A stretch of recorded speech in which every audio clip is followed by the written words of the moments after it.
नमस्कार दोस्तों। ठेकेदारी बिजनेस, ठेकेदारी एक बिजनेस ही नहीं, एक कला भी है।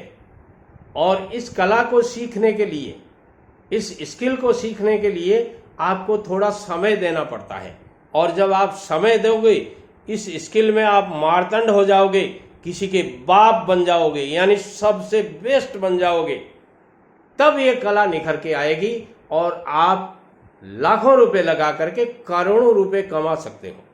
जी हाँ दोस्तों, ये कोई मजाक में नहीं कह रहा हूं मैं यही कह रहा हूं आपको कि आप लाखों रुपए से ये बिजनेस शुरू करके करोड़ों रुपए कमा सकते हो। इसी बिजनेस से, ठेकेदारी बिजनेस से, सिविल कंस्ट्रक्शन बिजनेस से, सिविल ठेकेदार बनके, प्राइवेट ठेकेदार बनके, छोटे ठेकेदार से बड़े ठेकेदार कैसे बनते हैं, आइए आज मैं आपको इसी वीडियो में कुछ 12 टिप्स आपको ये बताने जा रहा हूं कि एक सफल ठेकेदार को इन 12 टिप्स की नॉलेज होनी चाहिए कि ये 12 बातें जो मैं इस वीडियो में बताने जा रहा हूं एक अच्छे ठेकेदार को बनने के लिए बहुत जरूरी हैं।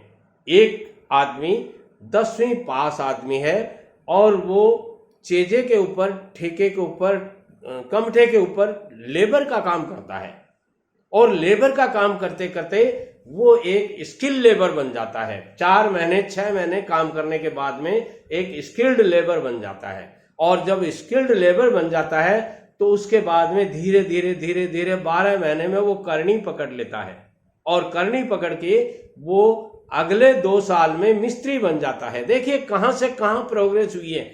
किसी भी पढ़े लिखे आदमी की इतनी जल्दी प्रोग्रेस नहीं होता है, मैं लिख के देता हूं आपको, मगर अनपढ़ आदमी में थोड़ा सा भी इसमें अकल हो तो प्रोग्रेस होते देर नहीं लगती है। जो आदमी 400 रुपये महीने के, 400 रुपये एक दिन के ले रहा था 2 साल पहले, वो आज 800 रुपये ले रहा है, यानी 100% 2 साल में प्रोग्रेस। ये कहां से आई? काम करने से, यानी लेबर से स्किल्ड लेबर बन गया, स्किल्ड लेबर से वो मिस्त्री बन गया 2 साल में। क्यों? कि किसी अच्छे ठेकेदार के पास था। अब क्या होगा, वो धीरे धीरे 2 साल और काम करेगा मिस्त्री बन करके और फिर वो प्राइवेट कॉन्ट्रैक्ट लेना शुरू कर देगा। जैसे एक मकान उसने, मान लीजिए 30 बाई 30 का एक मकान बनाया, समझदार था, दिमाग था, उसने कैलकुलेशन निकाल लिया, इसमें इतनी लेबर लगी है, अपनी खुद की इतनी दिहाड़ी लगी है, इतने दिन में मकान तैयार हो गया। अब उसने कैलकुलेशन लगा लिया, 30 बाई 30 का मकान था, 900 स्क्वायर फीट एरिया हुआ, इसमें इतना लेबर लगा, पर स्क्वायर फीट इतना आया। अब देखिए कितना जल्दी सीखता है वो।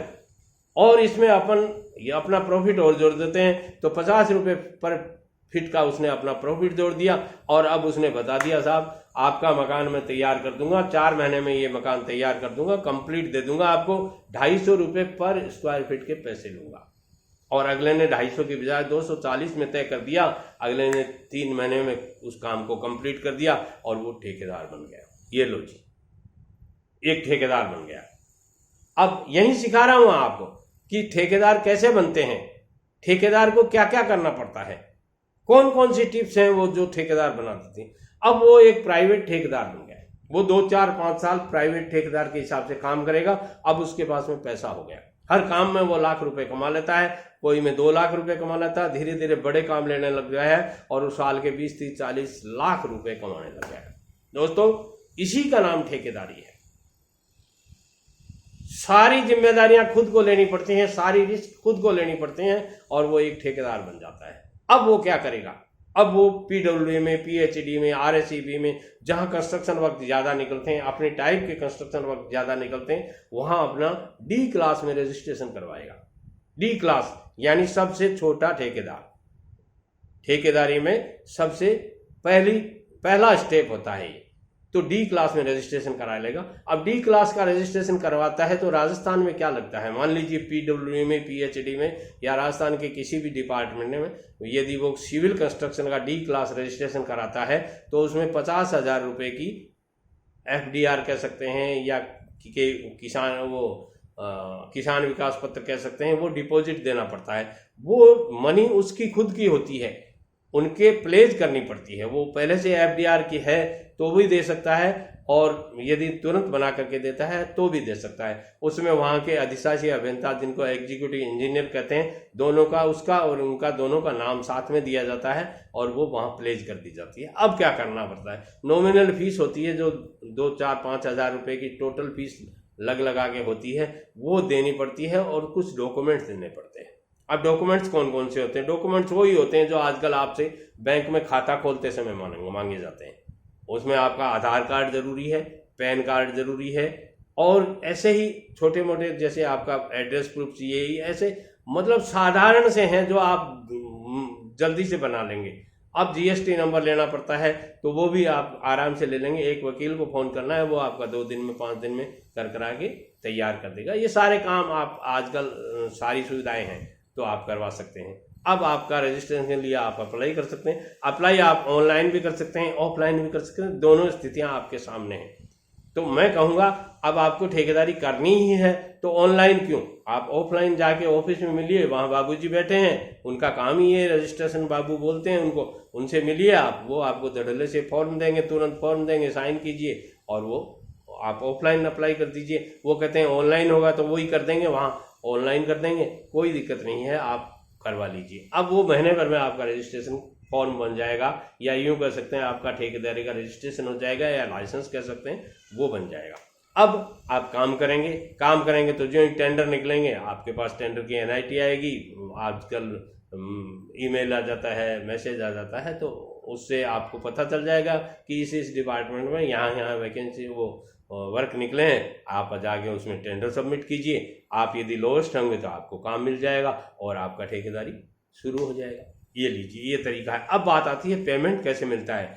आप पेमेंट एक काम का फर्स्ट रनिंग बिल बनाकर, फर्स्ट एंड फाइनल बिल बनाकर ले सकते हैं, मगर मैं कहूँगा ऐसा मत कीजिए। आप नए ठेकेदार हैं, रनिंग पेमेंट ले लीजिए। जैसे आपका मान लीजिए आप एक बिल्डिंग बनाते हैं तो फाउंडेशन तक का आप काम पूरा करते हैं, डीपीसी तक का, तो डीपीसी लेवल तक आने के बाद में आए फिर एक रनिंग बिल ले लीजिए, वो आपका पेमेंट हो जाएगा, आपका काम चलता रहेगा। फिर छत लेवल आएगा, वाल यानी वर्टिकल वाल जो पूरी हो जाएगी, वहाँ तक का एक बिल और ले लीजिए, ये भी रनिंग बिल कह जाएगा। और फिर पूरी छत डालने के बाद में एक बिल ले लीजिए, 3 बिल ले लीजिए। अब आपका 90% पैसा आपका निकल जाएगा और 10% जो काम बचेगा उसका आप फोर्थ एंड फाइनल बिल करके ले लीजिए, ये आपका पेमेंट हो जाएगा। एसडी वगैरह, सिक्योरिटी डिपॉजिट वगैरह जो जमा होती हैं वो आपके 6 महीने बाद में मिलती रहेंगी। इस तरह आप धीरे धीरे डी क्लास से सी क्लास, सी क्लास से बी क्लास, बी क्लास से ए क्लास और ए क्लास से डबल ए क्लास ठेकेदार बन जाएंगे। इस बारे में आपको यदि कोई भी कमेंट हो, कोई भी सवाल हो, कोई भी आपकी जिज्ञासा हो, आप कमेंट बॉक्स में जाकर के मुझे ज़रूर बताइएगा। मैं उसके हर आपके कमेंट का जवाब देने की जल्दी से जल्दी कोशिश करूंगा। वीडियो पसंद आता है लाइक, शेयर और कमेंट कीजिए। और सारे ठेकेदारों को, जो ठेकेदार हैं, जो आपके आसपास जितने मजदूर वर्ग हैं, काम कर रहे हैं, कंस्ट्रक्शन वर्क से संबंधित हैं, उनको सबको भेजिए। सब ठेकेदार बनना चाहते हैं मगर पता नहीं है कैसे बने। तो बताने वाला जब मैं आपके सामने एक ठेकेदार खड़ा हूं जो इस उम्र का हूं, छोटी उम्र में ठेकेदारी करना शुरू किया था और इस उम्र तक मैंने कमा के खाया है जिस पैसे से, वही पैसा आपको बता रहा हूँ। वीडियो अच्छा लगे तो पसंद कीजिए, लाइक कीजिए, शेयर कीजिए, सब्सक्राइब कीजिए, पूरी दुनिया में फैलाइए इस वीडियो को, ताकि एक नहीं करोड़ों ठेकेदार इस दुनिया में पैदा हो जाएं, ताकि देश का भविष्य ठेकेदारों के ऊपर निर्भर होता है। ठेकेदार देश के विकास में बहुत बड़ी भागीदारी निभा सकते हैं यदि अच्छे से काम करें तो। नमस्कार।